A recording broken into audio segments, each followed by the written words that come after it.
चलिए question number 8 देखते हैं। इसमें क्या पूछा गया है हमारे पास, गिवन थिंग क्या है। First of all given thing ये है कि कॉस ए जो है वो किसके इक्वल है, 5/13 के इक्वल है।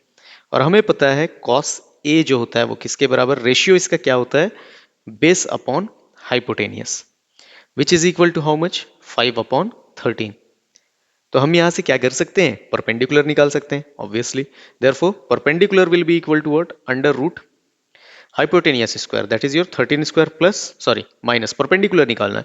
हाइपोटेनियस जब भी निकालना होगा तब we are going to do the sum. Okay, अब देखो परपेंडिकुलर क्या हो जाएगा हमारे लिए, तो 13 square is 169 minus 25 which is equal to 144 and again which is equal to how much, 12।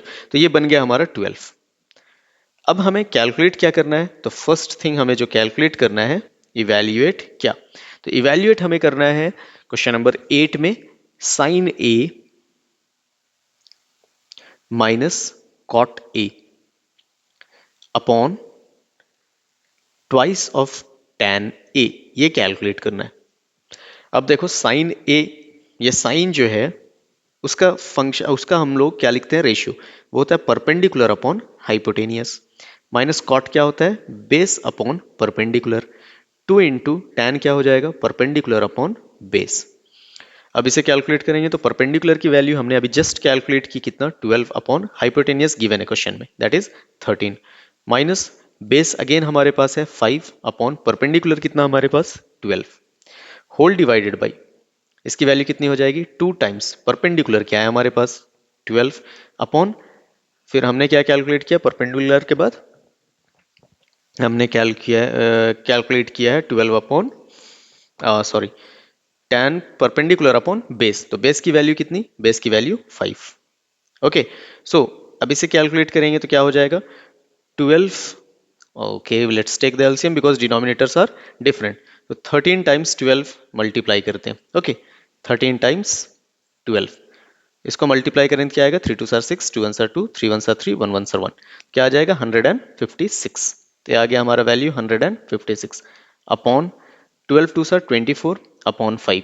अब क्रॉस मल्टीप्लाई करो 13 को 5 से और 12 को 12 से, तो 12 इंटू 12 क्या हो जाएगा 144 माइनस 13 इंटू 5 कितना हो जाएगा 75। क्लियर है, नॉर्मल कैलकुलेशन है ये तो, ठीक है। 144 में 75 सब्ट्रैक्ट कर दो, कितना बचेगा, तो 79 अपॉन 156। अब जो डिवाइड के भी डिवाइड में वो कहाँ चला जाएगा, न्यूमरेटर में, ठीक है। कोई भी सिंप्लीफाई हो रहा नहीं, कोई भी कॉमन फैक्टर यहाँ पर है नहीं, क्या करेंगे मल्टीप्लाई, 9 5 सर 45, 7 5 सर 25 एंड देन 29, 295 अपॉन 156 को 24 से मल्टीप्लाई करना है। 24 6 4 सर 24, देन 2 5 4 20 22 एंड देन 4 1 4 5 6। ओके, 6 2 सर 12, 1 5 2 सर 10 11 एंड 2 1 सर 2 3, 4 4 7 3।